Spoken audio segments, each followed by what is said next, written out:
ಕಲ್ಪತರ ನಾಡು ತುಮಕೂರು ಜಿಲ್ಲೆಯಿಂದ ಇವತ್ತಿನಿಂದ ಜನತಾದಳ ಪಕ್ಷದಿಂದ ಮೆಂಬರ್ಶಿಪ್ಗೋಸ್ಕರ ಇವತ್ತು ಮಿಸ್ಡ್ ಕಾಲ್ ಕ್ಯಾಂಪೇನ್ನ ನಿನ್ನೆಯ ದಿನ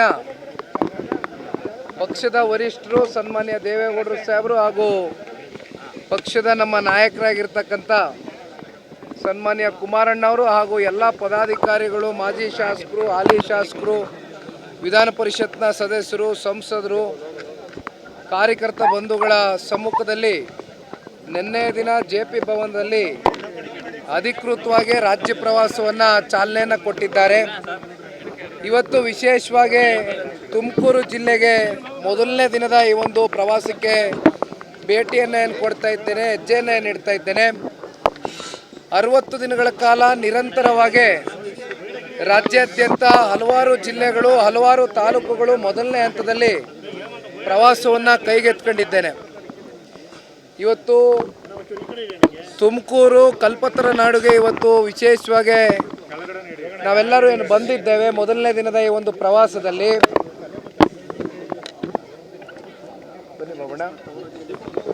ಪುಣ್ಯಕ್ಷೇತ್ರ, ಪುಣ್ಯ ಸ್ಥಳ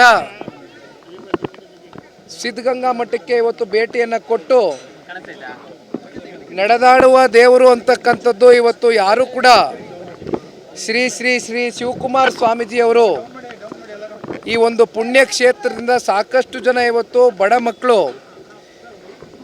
ಅಕ್ಷರಾಭ್ಯಾಸ ಹಾಗೂ ಅನ್ನದಾಸೋಹದ ಕಾರ್ಯಕ್ರಮಗಳ ಮೂಲಕ 10,000ಕ್ಕೂ ಹೆಚ್ಚು ಬಡ ಮಕ್ಕಳುಗಳಿಗೆ ಇವತ್ತು ಸಮಾಜದಲ್ಲಿ ಒಳ್ಳೆಯ ವ್ಯಕ್ತಿಗಳಾಗಿ ಪರಿವರ್ತನೆ ಮಾಡ್ತಕ್ಕಂಥದ್ದಕ್ಕೆ ಒಂದು ಪುಣ್ಯ ಸ್ಥಳ, ಪುಣ್ಯಕ್ಷೇತ್ರ ಹಿಂದಿನಿಂದನೂ ಕೂಡ ಭಾಳ ಇತಿಹಾಸವನ್ನು ಒಳ್ಳಂತಕ್ಕಂಥ ಕ್ಷೇತ್ರ.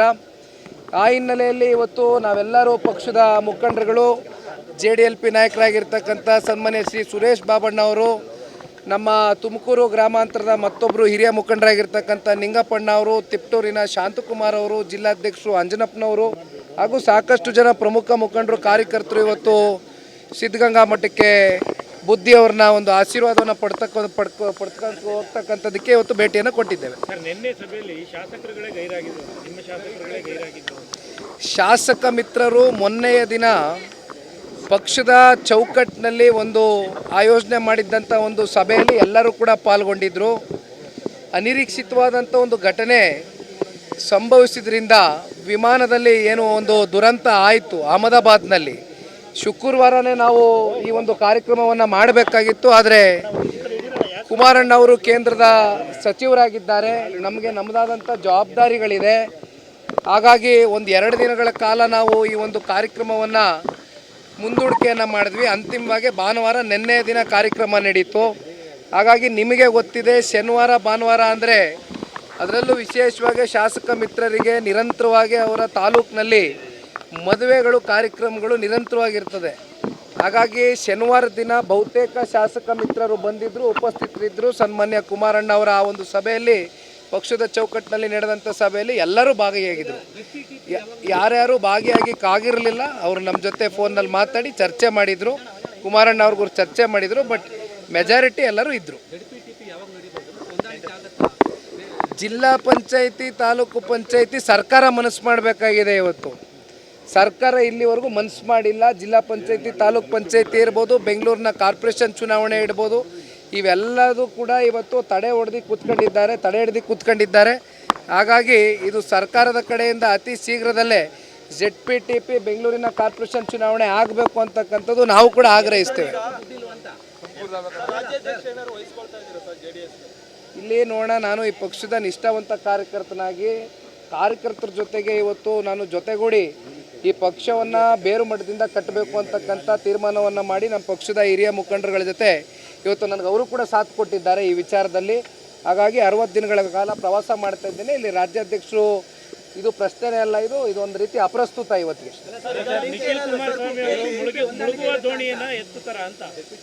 ಯಾವುದು ಮುಳುಗೋಗಿರೋ ದೋಣಿ ಅಣ್ಣ?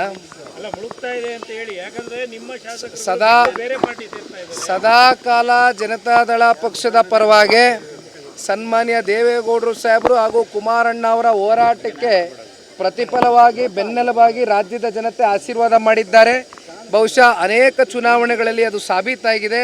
ಒಂದು ಪ್ರಾದೇಶಿಕ ಪಕ್ಷವಾದರೂ ಕೂಡ 20% ಇವತ್ತು ವೋಟ್ ಶೇರನ್ನು ಇಟ್ಕೊಂಡಿದ್ದೇವೆ ಅಂತಕ್ಕಂಥದ್ದಾದರೆ, ಅದರಲ್ಲೂ ಇವತ್ತು ತುಮಕೂರು ಜಿಲ್ಲೆನಲ್ಲಿ ನಾವು ಮಾತನಾಡಬೇಕು ಅಂತಕ್ಕಂಥದ್ದಾದರೆ ನಂಬರ್ 1 ಸ್ಥಾನ ಇವತ್ತು ನಮ್ಮ ಜಿಲ್ಲೆಯ ಜನತೆ ಕಳೆದ ಚುನಾವಣೆಯಲ್ಲೂ ಕೂಡ 34% ವೋಟ್ ಶೇರನ್ನು ನಮ್ಮ ಪಕ್ಷದ ಕ್ಯಾಂಡಿಡೇಟ್ಗಳಿಗೆ ಆಶೀರ್ವಾದ ಮಾಡಿದ್ದಾರೆ. ಆದರೆ ಚುನಾವಣೆಯಲ್ಲಿ ಗೆಲುವು ಸೋಲು ಅಂತಕ್ಕಂಥದ್ದು ಸರ್ವೇ ಸಾಮಾನ್ಯ. ಅದನ್ನು ಸಮಚಿತವಾಗಿ ತಗೊಂಡೋಗ್ತಕ್ಕಂಥ ಮನಸ್ಥಿತಿಯನ್ನು ಹೊಂದ್ಕೊಂಡಿದ್ದೇವೆ.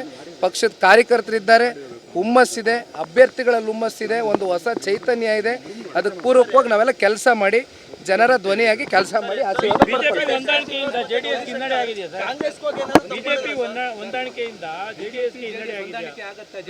ಬಿಜೆಪಿ JDS ಹೊಂದಾಣಿಕೆಯಿಂದ ಈ ರಾಜ್ಯದ ಸಮಗ್ರ ಅಭಿವೃದ್ಧಿಯ ದೃಷ್ಟಿಯಿಂದ ಹೊಂದಾಣಿಕೆ ಆಗಿರ್ತಕ್ಕಂಥದ್ದು. ಇಲ್ಲಿ ಎರಡೂ ಪಕ್ಷಕ್ಕೂ ಕೂಡ ಅನುಕೂಲ ಆಗಿದೆ. ಅದು ಬಹುಶಃ ಕಳೆದ MP ಚುನಾವಣೆ ಸಾಬೀತಾಗಿದೆ.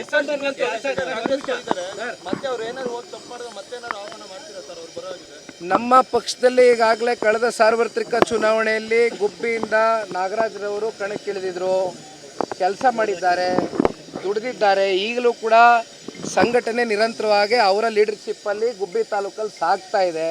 ಹಾಗಾಗಿ ಇವೆಲ್ಲವೂ ಕೂಡ ಈಗ ಅಪ್ರಸ್ತುತ. ಡಿಸೆಂಬರಲ್ಲಿ ಬಿಜೆಪಿ ಮತ್ತು ಜೆಡಿಎಸ್ ಸರ್ಕಾರ ಬರುತ್ತೆ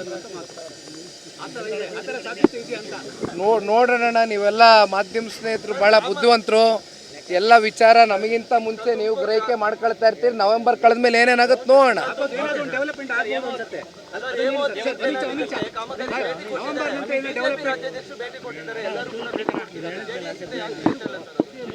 ಈಗ ಒಂದು ಮಾತನ್ನ ಹೇಳ್ತೇನಣ್ಣ, ಇವತ್ತು ಹೇಮಾವತಿ ವಿಚಾರವಾಗಿ ಇವತ್ತೇನು ಈ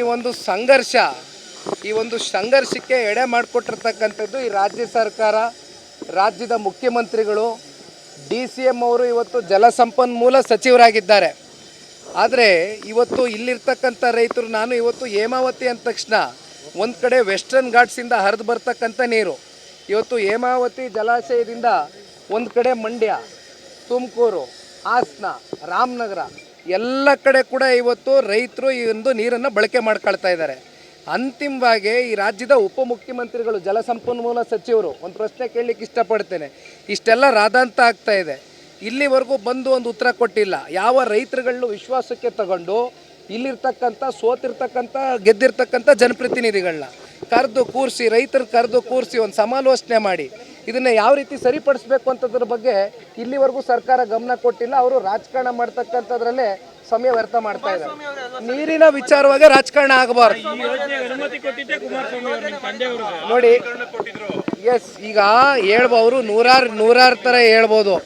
ಆದರೆ ಕುಮಾರಣ್ಣನ ಕಾಲ್ಗಡದಲ್ಲಿ ಈ ರೀತಿ ಏನಾದರೂ ಘಟನೆ ನಡೆದಿದ್ರೆ, ಅವರೇನಾದ್ರು ಇವತ್ತು ಮುಖ್ಯಮಂತ್ರಿಗಳಾಗಿದ್ದರೆ ರೈತರನ್ನ ಕರೆದಿ ಕೂರಿಸಿ, ಇಲ್ಲಿರ್ತಕ್ಕಂಥ ಜನಪ್ರತಿನಿಧಿಗಳನ್ನ ಕರೆದಿ ಕೂರಿಸಿ ಇದನ್ನು ಬಗೆಹರಿಸಿರೋರು, ಸಾಲ್ವ್ ಮಾಡಿರೋರು. ಇದನ್ನು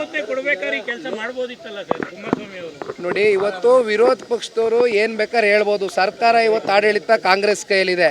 ಇವತ್ತು ದಯವಿಟ್ಟು ರೈತರನ್ನ ವಿಶ್ವಾಸಕ್ಕೆ ತಗೊಳ್ಳಿ, ಜನಪ್ರತಿನಿಧಿಗಳನ್ನ ವಿಶ್ವಾಸಕ್ಕೆ ತಗೊಳ್ಳಿ. ನೀರಿನ ವಿಚಾರದಲ್ಲಿ ನಾವು ಯಾರೂ ರಾಜಕಾರಣ ಮಾಡೋಕ್ಕೆ ಸಿದ್ಧರಿಲ್ಲ.